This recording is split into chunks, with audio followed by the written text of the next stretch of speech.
Very special episode of Locked On New York Rangers. We are going to be joined in just a second to talk about the recent E60 episode, No Easy Victories, by none other than ESPN's award-winning Jeremy Schaap.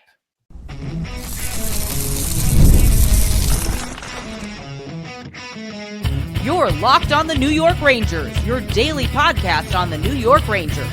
Part of the Locked On Podcast Network, your team every day. Welcome back, Blue Shirts fans, to episode number 1092 of the Locked On New York Rangers podcast. I'm your host, John Chick. So I want to thank you guys, as always, for making Locked On New York Rangers your first listen every day. We are free and available on all platforms, including YouTube. And today's episode of Locked On New York Rangers is brought to you by FanDuel. Make every moment more. Right now, new customers get $200 in bonus bets with any winning $5 bet. That's $200 in bonus bets with any winning $5 bet. Visit FanDuel.com/LockedOn to get started. And we are, of course, part of the Locked On Podcast Network, your team every day. So yes, today we will indeed be joined by Mr. Jeremy Schaap, who recently gave us the E60 episode, No Easy Victories, on the 1994 New York Rangers. We're talking about that team and all the trials and tribulations that they went through. We're also going to talk about what the documentary focuses on, which is, of course, the McDonald family, the late Steven McDonald, seeing the 1994 Stanley Cup run through their eyes, and, of course, Jeremy's, interactions with the family and putting the whole thing together. So we talk about a lot. We even talk a little bit about the current Ranger team, and very, very excited for you guys to see today's episode with Mr. Jeremy Schaap. All right, and so without any further ado, let's go ahead and welcome in our very special guest for today, ESPN's award-winning Jeremy Schaap. And Jeremy, first of all, thank you for doing this documentary. Obviously, I really enjoyed it. I know a lot of other Ranger fans really enjoyed it as well. As you know, us Ranger fans will never get tired of talking about the 94 team. So I'm just wondering, first and foremost, how did this whole project come together? Was this your idea from the start, or you pitched the idea? How did it all come together? No, very few things are actually my idea. No, I think, at the very beginning, we were just kind of talking about at the beginning of the season, something to do about the 94 Rangers because, an anniversary is coming up, one of those round number anniversaries. And there's certainly a lot of people who are interested in what happened in 94. So it made perfect sense. So we kind of always do, all right, we're going to do something, but what is it? It took some time to kind of figure out exactly how to approach it, what the best idea was. And, at a certain point, we were having discussions about different angles, doing something different, not the game by game kind of TikTok of what happened that season, because that's been done before. And the story of Steven McDonald and his family and their connection to the Rangers, I think, that really kind of became one of the possibilities with the outdoor series and with Connor and Patty Ann being present there, and Connor reading out the lineup in the dressing room, and our crews were there, and those guys came back and said, maybe we should explore this. And that's what we did. And I ended up going out to, I made contact with Connor through a friend of mine, Michael Collins, former New York City police chief. And Connor said, sure, let's talk. So we went out and we interviewed Connor. I think it was in March, and he was so great. We did just Connor that day. He was so great, and his memories are so vivid of everything that happened that season. I mean, and he was only 7. I mean, yeah. I have sports memories that remain vivid for me, but not like that. He really remembers, it seems like, every shift. And then after that, we knew, this is the right way to do it. Yeah, that was actually something that I was going to ask you, going into the documentary. Was that kind of the game plan all along? It sounds like it was, to really kind of focus in on the McDonald family and kind of tell the story through their eyes. That was kind of the game plan all along for you guys? Well, once we interviewed Connor, I mean, that was our hope after we kind of, decided that was going to be, that it was a possibility, and then going out there and talking to Connor and seeing just how strong that connection was between the McDonalds and the family. Of course, we've read about it. People know about it. People know about the Extra Effort Award. But, it really it really mattered. It was really pivotal when Connor said, the things that mattered most in my father's life were God, family, and the Rangers. If it'd been God, family, and the Rangers and the Mets and, whatever else, Billy Joel or Bruce Springsteen, whatever, it's not quite the same, but the Rangers really do occupy, none of it is embellished. None of it's an exaggeration or a stretch. That connection between the McDonalds and the Rangers, that symbiotic relationship, that's really the key to the whole story. And that has to be real, obviously, or it doesn't work. And I think the authenticity of it is what makes the story special. And I think, Adam Graves at the very end of it, he kind of sums it all up very eloquently at Steven's funeral in 2017. And that's what it's all about. Yeah, absolutely. And, it's funny with me, whenever there's like a documentary coming out that I want to see or a movie or whatever it might be, I always do my best to not learn too much about it going in, not really watch the trailer or anything. So I didn't know, how much this was going to focus on the McDonald family, but I'm glad it did because, we all know those stories. That happened 30 years ago. We know about the Messier guarantee and the double overtime in Game 7 against the Devils, and obviously winning in Game 7 against the Canucks, and that's all well and good. But I thought it was refreshing, to see this from a different perspective. And I'm just wondering, like, if you kind of heard from other Ranger fans, either bumping into you in public, or maybe they've reached out to you on social media the way that I did. What's kind of been their feedback? How have they enjoyed the documentary? I mean, what I've seen has been very positive. I've heard from friends of mine who are Rangers fans, strangers who are Rangers fans, people who are really at the center of the Rangers community, like you. And I think most of the reaction has been really positive. And I think it's really a testament to the work that the producers and directors on this film did. Mike Shallow, Aaron Vale, Mike Farrell, John Minton, Mike Johns, Andy Tennant, people who are the best at what they do in the business. That's really, and I'm very lucky just to work with them, and they know how to tell a story. They know how to tell an authentic story that reaches, the key emotional points and brings them out with, I think, without being overwrought.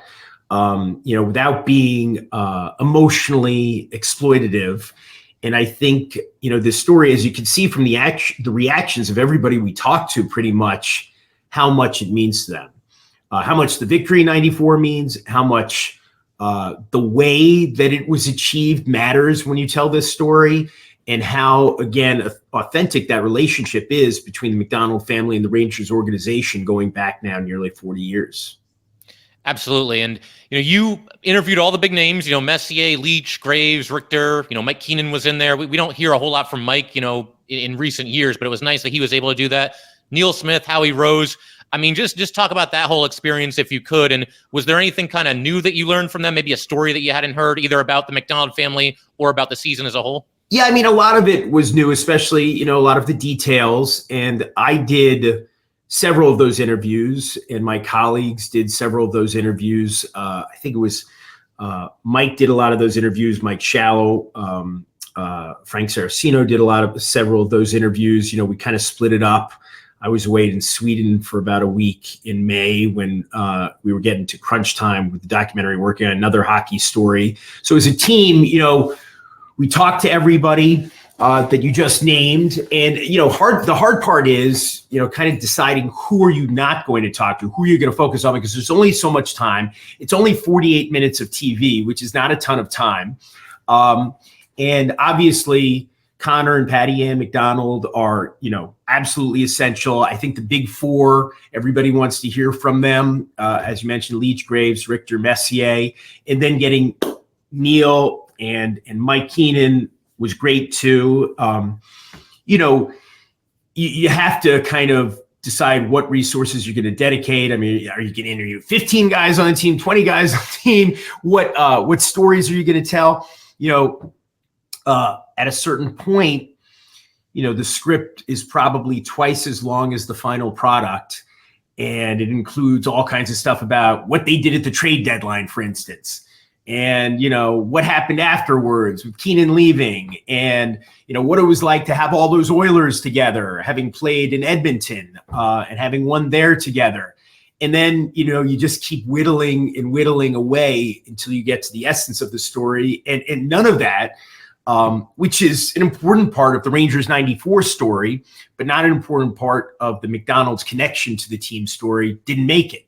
So that's really, what the process is often like. If you've got a 48-minute show, you probably got 40 hours worth of interviews at a minimum.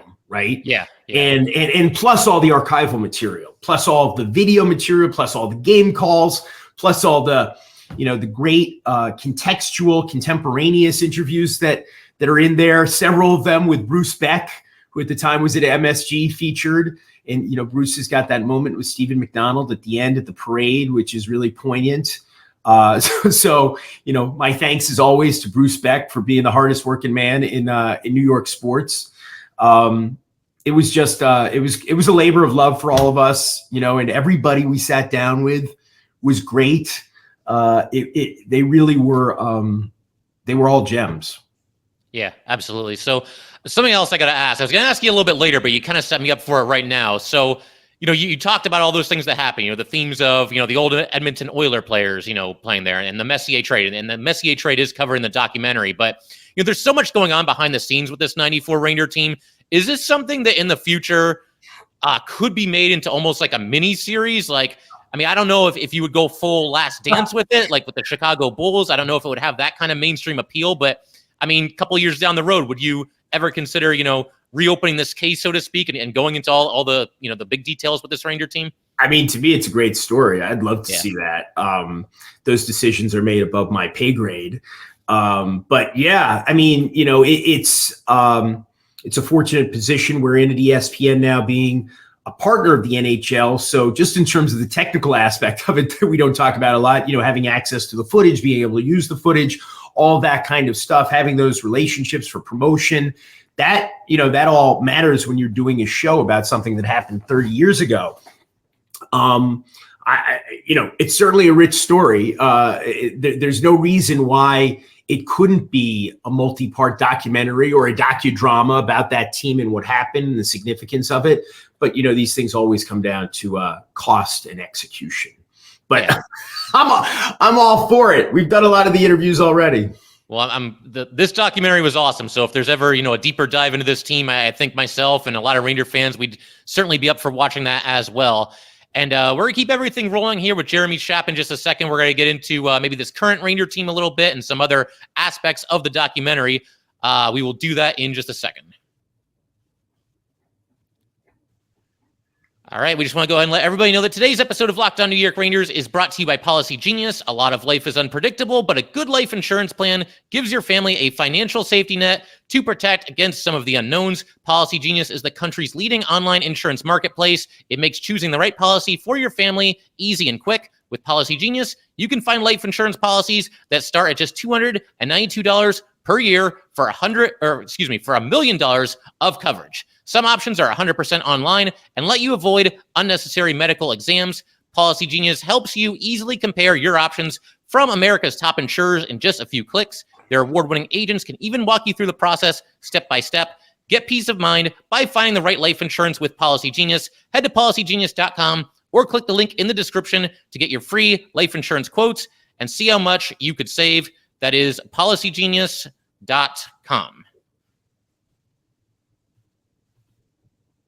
All right, and so we are talking here, of course, with the one and only Jeremy Schaap, sharing some stories about putting this documentary together. And another question that I had for you, Jeremy, I looked up your ESPN bio on the, ESPN.com there, and I know, you're obviously a long tenured, employee there, and you've done a lot of great work with them, obviously. But 1994 was actually, according to your bio, your first year at ESPN, and that's, of course, the year the Rangers won the Stanley Cup. So I'm just wondering, were you there like in the office when the Rangers were winning the Cup, or had you not yet started? Just kind of take us back to 94. No, so I'll tell you, John, I was thinking about this. So I don't want to bore everybody with my personal history here, but I was working at New York One News, and I don't know if you're in the city per se, so New York One.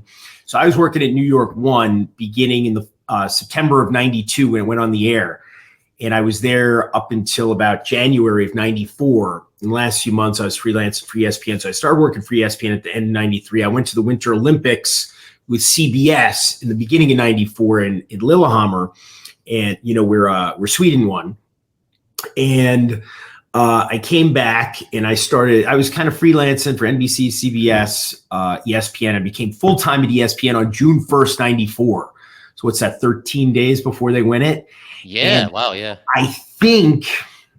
I'm pretty sure. So June 14th was a Tuesday night. Is that right? I think it was a Tuesday night. I know you didn't ask such a specific question, but my recollection is that I was actually in Chicago that night. I was definitely not at the Garden.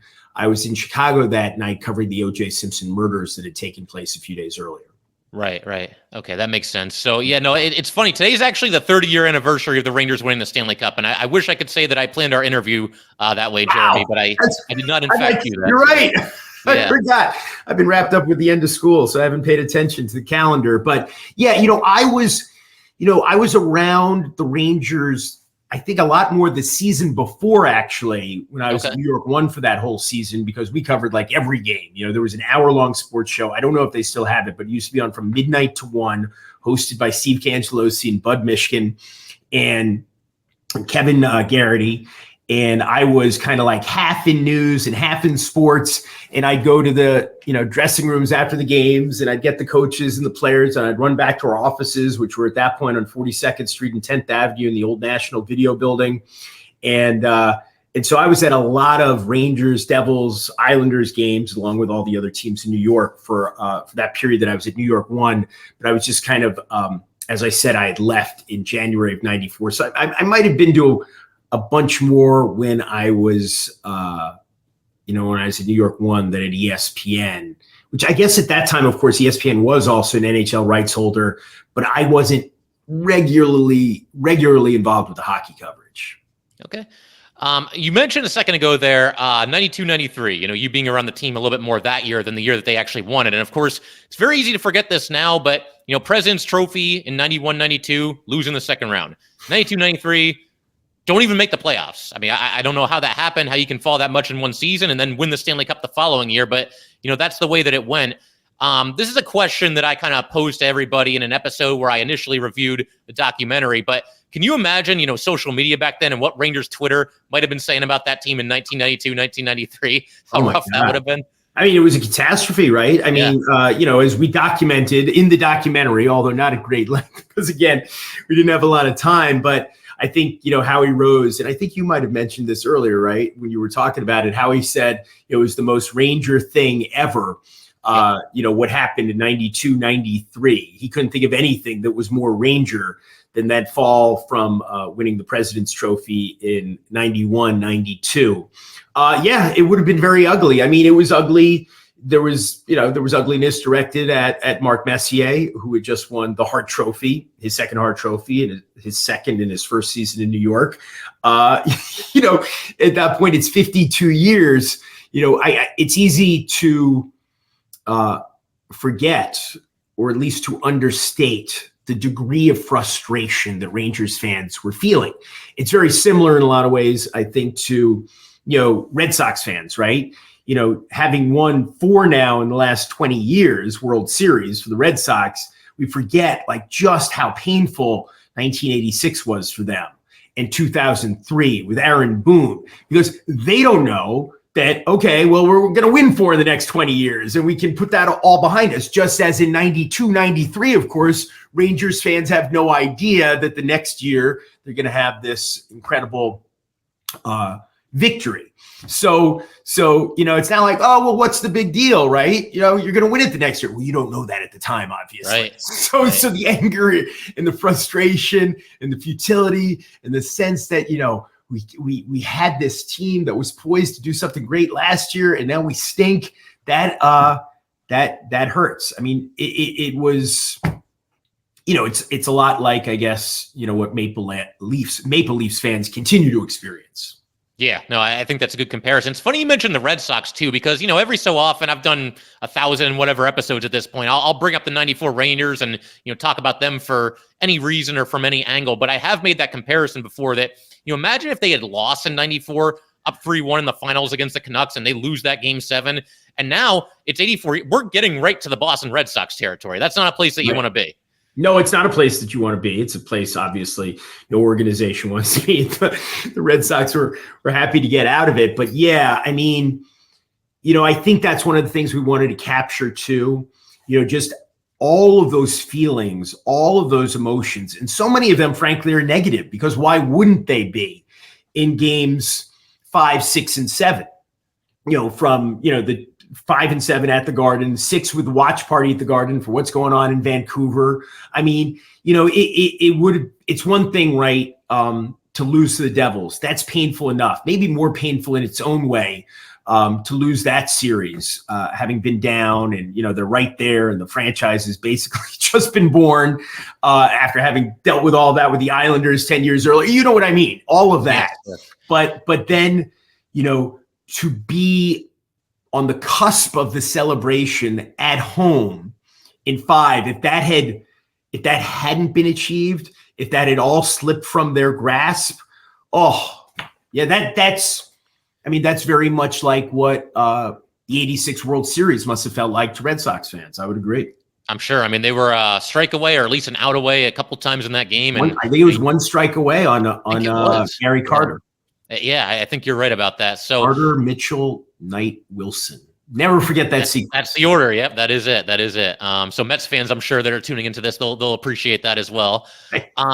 Getting back to the documentary, though, one of my favorite parts about it, really cool story of Connor behind the net in Game 7 against the Devils, goes into overtime, goes into double overtime. And there's a camera angle that was in that documentary that we don't see very often. I'm glad it was in there, though, because it's awesome. Matteau, it's actually from, you're looking straight at the net, almost as if you're like at the blue line, right? And Matteau, does the wraparound, gets it into the net. And I've always said, watching that goal, watching that a million times, there were only 2 people that knew that puck went in the net, and it was Stephane Matteau and Howie Rose. I think now you can throw Connor in there as well, because there's a great shot. He stands up with his arms up before. He really is the first one. He said it, and we didn't know that he was right when he told us in the interview. But, Mike Shallow went back and found the footage with our team. And there it is. I think he is the first guy up, and he had, he's 7 years old and he's got the perfect angle on it. He can see the puck right there going through Brodeur's legs, right? It was through the legs or through the side there, between it. I can't remember. It's hard to tell. Yeah, but he sees it and he pops up, and he might have been the very first in the world, maybe even before Matteau. He might have. Yeah. It was in there, and he saw it. So that was an awesome shot. And just in general, putting this documentary together, because you've obviously done a lot with ESPN and covered every sport and all these different types of stories, and you never shy away from asking tough questions or questions that need to be asked. But for this one, obviously there's some heavy stuff in there with the McDonald family and everything that happened there. But for the most part, this documentary, I watch it, and the themes are staying positive in the face of obviously tough circumstances and overcoming adversity, and obviously there's a theme of forgiveness in there as well. So is it nice to put together a story like this where, it's mostly upbeat and it's mostly a positive story? There's some sadness there too, but for the most part, it's a tale of, overcoming adversity.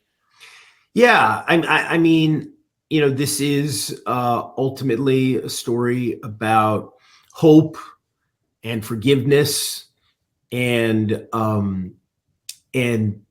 I think,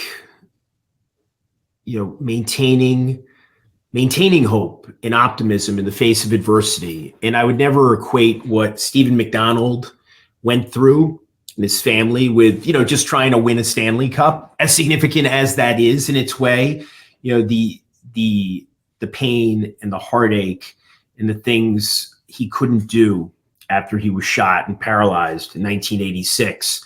But that connection between the team, again, I come back to the authenticity of it, how genuine it was, how he did inspire, how the way he continued to lead his life in the face of such adversity on an entirely different, order of magnitude than hockey, right? But how that has been held up by the organization for so long as a model and as an inspiration. And but this story is one about that connection too, I think, at its essence, between a father and a son. And I think Connor puts it so well. He says, my father couldn't hug me. I couldn't play catch with my father. We couldn't skate together. But I could sit on his lap at the Rangers games, and we could be father and son, and as connected in those moments as a father and son can be. And that those are the best memories of his life.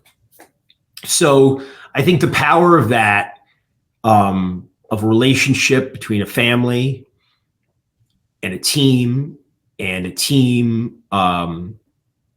doing what it can to help the family. I think that's what it's all about. And it is a story about how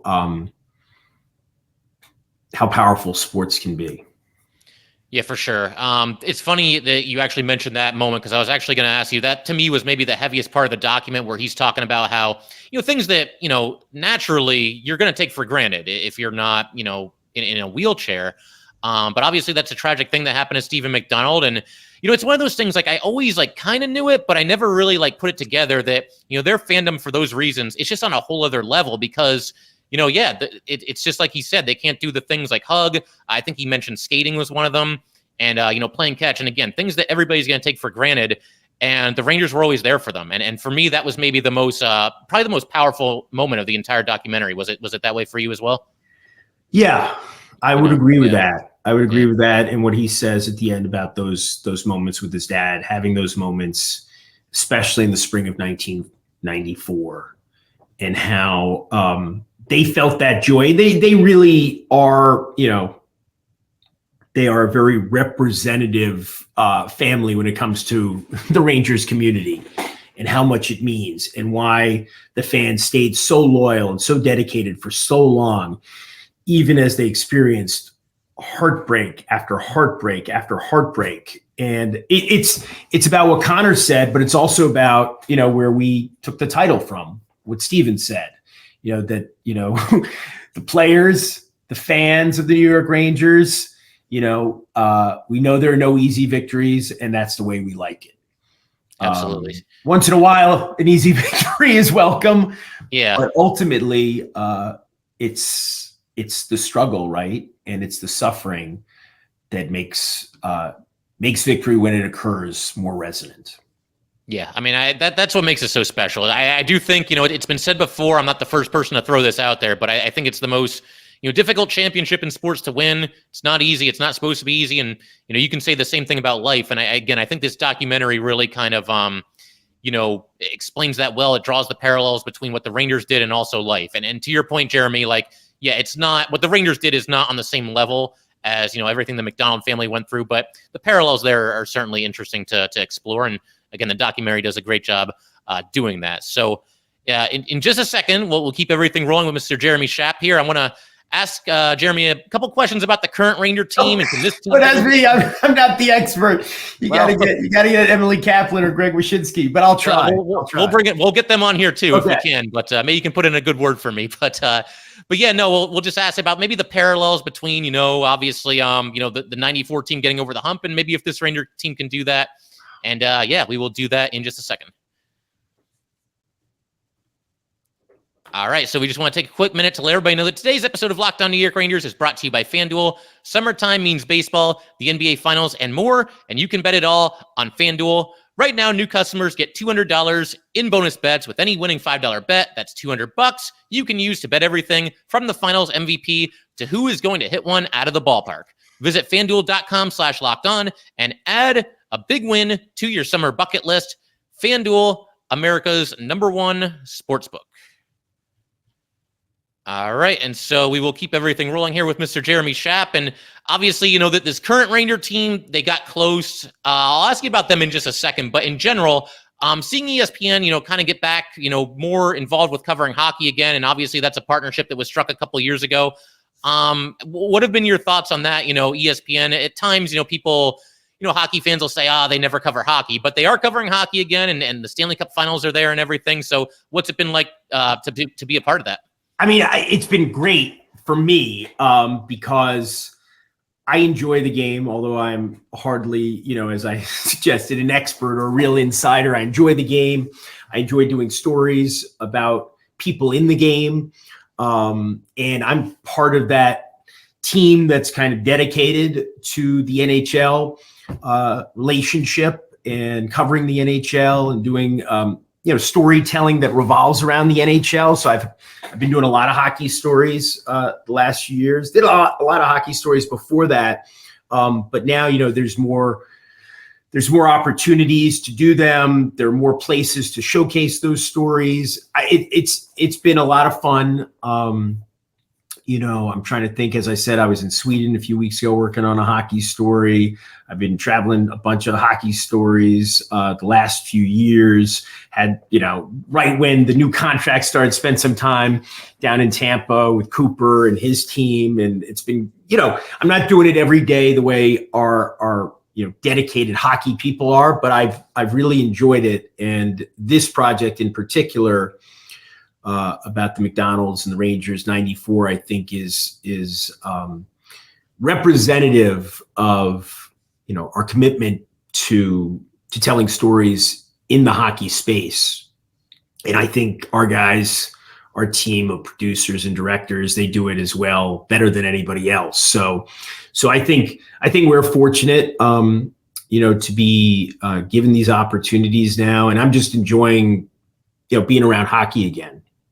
Yeah, for sure. I mean, it's a great sport, and I do wish, and hopefully, ESPN's coverage will kind of, boost ratings. My understanding is that the ratings for the finals are up pretty good this year, even though as we're recording this, it's been kind of one side. Florida's up 3-0, and we'll see what happens there. But I did want to ask you about some parallels between, again, the early 90s Rangers and ultimately the 94 team that won it, and this current team. This current team has been to the conference final 2 of the last 3 years, and there's certain Ranger fans that are optimistic. Then there's some fans that'll tell me, you're dreaming. This team, this core is never going to get it done. But you look back to that 90s team, I would imagine people were saying the same thing about them. So, I mean, do you see any parallels? And from what you've seen from this Ranger team, can they get it done with the core that they have? Look, I did a piece about kind of the parallels, but a lot of it was kind of superficial stuff, in 94, we had Zubov, a Russian, leading the team in scoring. This year, Panarin, et cetera, those kinds of things, the greatness of the goalies, the parallels and the styles of play. You can make all kinds of connections between, a Kreider and a Graves, or, you can go and you know that stuff much better than I do, John. And, the way that they started rolling in the playoffs, winning the first 7 games, there were all these things, winning the President's Trophy. So there are connections. I would, again, never present myself as really an expert on the team, but, it seems clear, right, the way that they were outplayed, frankly, in the conference final, that something has to change, right? I mean, you can't just, count on the guys to improve at this point, many of them in their careers, although they're the young guys too, who you would hope are going to continue to get better. You would hope that you're going to get more production from your top guys when it matters most. And that, certainly can happen without something external taking place. But, look what they did in 93, 94, right? I mean, there were a lot of, that team was a very different team heading into the playoffs than it had been at the beginning of the season. And so, you have to identify what those needs are. You have to be bold, right, and do things. And there are going to be disagreements, I'm sure, down the line, as there were disagreements, to say, to understate it, between Neil Smith and Mike Keenan about what that team needed in 93, 94 to get over the hump. And he looked, Mike says, I can't remember if this made the show or not, because, there's so many different versions of it. But, Mike said, look, I looked at the Devils and I said, we're not going to be able to beat these guys unless we make some changes, right? We got to get tougher. I don't know. Again, I'm not the guy to say, well, we got to do this and we got to do that. But clearly, the better team won that series in the last round. Yeah, I mean, that was really the Igor Shesterkin show for the Rangers, and he's probably the biggest reason that it was even with, one of the best goalies in the world, your guy playing, as well as anybody could expect anyone to play, still coming up short. So that's telling. Yeah, for sure. Just a couple more questions and we'll let you get on your way here. But I'm curious, obviously you put together this documentary and, you're very familiar with that 94 team. Did you have a favorite player from that team? Anybody that really stood out either before or after, you recently recorded this documentary? I've been lucky over the years to spend a little bit of time here and there when they were playing, and then subsequently, so what's great is so many of these guys, right, are so present still in New York. And, they're the kind of guy, obviously, the rest of their lives, they can go anywhere they want and never pay for a drink or anything like that. But I've been fortunate to spend time around, especially Messier, working with him, hosting, a few times the hockey show with Messier sitting to my left, which is like, I don't belong here, like I'm not worthy. But also, if you're part of that kind of circuit where you go to some of the benefits in New York to help good causes, you're going to see these guys. You're going to see Mike Richter, and you're going to see Adam Graves, and you're going to see Mark Messier, and you're going to see Stéphane Matteau. And the way that Rod Gilbert, one of my favorite people ever, the way that he was present for so many decades and always there. You could always count upon Rod to do the right thing and to be in the places where his presence made a difference. And I see that with, that generation as well from 30 years ago. And whenever I do have those, brief interactions, whatever they might be, you just always walk away saying, wow, what a great guy. And that's really, it would be hard for me to pick a favorite. I certainly have spent the most time around Mark, and I love the guy. I mean, I don't know how you can't. But, I would say the same about, Mike and Adam. And I'm using first names like they're my buddies, but they're not really. I should say Mr. Graves and Mr. Richter. But yeah, you spent some time with them. I think you're on a first name basis at this point.